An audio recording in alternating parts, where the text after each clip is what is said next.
امام حسین علی مقام کی شہادت رونے دھونے کے لیے نہیں ہے، اور وہ شہادت بیان کرنا ہمیں نہیں آتی جس میں خود بھی رویا جائے اور عوام کو بھی رلایا جائے۔ امام حسین کی شہادت کو بیان کر کے مزہ تو جب ہے کہ جب دل میں جذبہ جہاد پیدا ہو، جب دل میں جذبہ شہادت پیدا ہو کہ امام حسین علی مقام نے اس نماز کے لیے 72 جانوں کا نذرانہ پیش کیا، ہماری اس نماز کے ساتھ وفا کتنا ہونی چاہیے۔ امام حسین علی مقام نے قرآن مجید کی تلاوت کو نیزے کی نوک پر بھی جاری رکھا، اور ہماری قرآن مجید کے ساتھ محبت کتنا ہونی چاہیے۔ امام حسین نے اس دین اسلام کی سر بلندی کے لیے اپنی جان کا بھی نذرانہ پیش فرما دیا، ہماری اس دین اسلام کے ساتھ محبت کتنا ہونی چاہیے۔ اصل بات یہ ہے، حضرت امام حسین علی مقام کا پیغام بھی یہی ہے، اور قرآن مجید میں جو آیہ مبارکہ میں نے تلاوت کی ہے اس میں رب تعالیٰ نے ارشاد فرمایا کہ اے محبوب فرما دیجئے ان کو لا اسألکم علیہ اجرا، میں تم سے کوئی اجرت نہیں مانگتا، الا المودۃ فی القربا،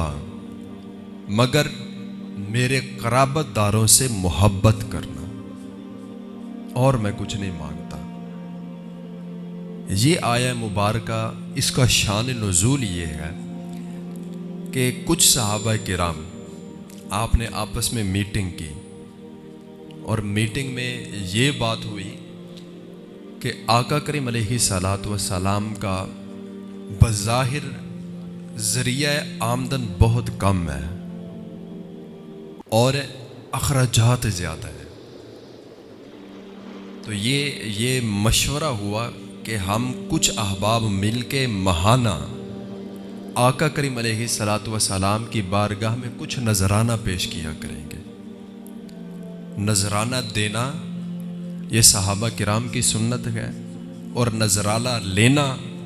یہ آقا کریم علیہ الصلاۃ والسلام کی سنت ہے۔ اور یہاں سے یہ بھی ایک کمال کی بات ملتی ہے کہ صحابہ کرام پریشان تھے اس بات کو لے کر کہ بظاہر ذریعہ آمدن بہت کم ہے ہی نہیں، لیکن خرچ بہت زیادہ ہے۔ بے عین ہی اسی طرح منبر رسول کے جتنا بھی وارث ہے، مصلی رسول کے جتنا بھی وارث ہے، بظاہر تو ان کا ذریعہ آمدن بہت کم ہے، لیکن آپ دیکھیں کہ اگر وہ منبر اور مصلی کے ساتھ سچے وفادار ہیں تو ان کے کپڑے بھی چمک رہے ہوتے ہیں، ان کا لباس بھی اچھا ہوتا ہے، ان کے پاس بڑی سے بڑی گاڑیاں بھی ہوتی ہیں، اور لوگ بڑے پریشان ہوتے ہیں کہ یہ کہاں سے آ رہا ہے؟ یہ وہاں سے آ رہا ہے جن کے ساتھ وہ محبت کرتے ہیں۔ یہ آقا کریم علیہ الصلاۃ والسلام سے محبت کا صلہ ہے۔ تو وہ صحابہ کرام اکٹھے ہو کے آپ نے مشورہ کیا، اور پھر بعد میں اس بات پر غور و فکر کی کہ حضور پاک علیہ الصلاۃ والسلام کی بارگاہ میں جائے گا کون، جا کے یہ عرض کرے گا کون کہ ہم آپ کو یہ نذرانہ دینا چاہتے ہیں۔ پھر غازی عباس رضی اللہ تعالی عنہ آپ کو مقرر کیا گیا کہ آپ جا کر آقا کریم علیہ الصلاۃ والسلام سے یہ بات کہی ہے۔ تو پھر انہوں نے بڑے طریقے سے بات کی کہ آپ کا بظاہر ذریعہ آمدن بہت کم ہے اور اخراجات ہے، ہم نے یہ چیز طے کی ہے کہ آپ نے دین متین کی جو خدمت کی ہے، جو وحدہ لا شریک کی پہچان ہمیں کروائی ہے، اس کے بدلے میں ہم آپ کو کچھ دے نہیں سکتے جو آپ نے ہمارے اوپر احسان عظیم فرمایا ہے، لیکن ہماری طرف سے یہ کچھ نذرانہ ہے، یہ قبول فرما لیا کریں ہر مہینے۔ تو اس وقت یہ آیت نازل ہوئی تھی کہ اے محبوب ان کو فرما دیجئے کہ میں دین کی خدمت پر تم سے کوئی اجرت نہیں مانگتا، کوئی سوال نہیں کرتا، مگر یہ کہ میرے قرابت داروں سے محبت کرنا، اور محبت بھی نہیں، مودت۔ حالانکہ قرآن مجید میں لفظ محبت بھی ذکر ہوا، لیکن یہاں پر لفظ مودت آیا ہے۔ محبت میں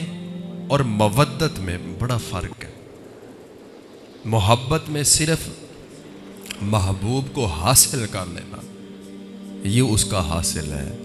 اور مودت جو ہے اس کی مثال یہ ہے کہ محبوب کو حاصل کر کے اس کے ساتھ رہنا اور اس کے بغیر ایک لمحہ بھی زندگی نہ گزار پانا، یہ مودت ہے۔ پھر مثال دے گئی، مودت کی مثال یہ ہے کہ جیسے پانی دودھ میں شامل کرے تو دودھ ہو جاتا ہے، جب اس کو پکانے کے لیے آگ پر رکھا جاتا ہے تو وہ پانی جو ہے اس میں سے بھاپ کے ذریعے نکل جاتا ہے، پھر جب وہ پانی باہر نکلتا ہے تو دودھ بھی ابلنے لگتا ہے، وہ بھی باہر آنے لگ جاتا ہے، پھر کیا کیا جاتا ہے، اس میں پانی چھڑکا جاتا ہے، پھر وہ دودھ بیٹھ جاتا ہے۔ مطلب جو چیز اس میں شامل کی گئی تھی وہ جب نکلتی ہے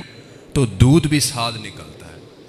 پھر اس کے ساتھ پانی کو ملانے کے لیے جو مودت تھی اس کو قائم کرنے کے لیے جب پانی کو چھڑکا جاتا ہے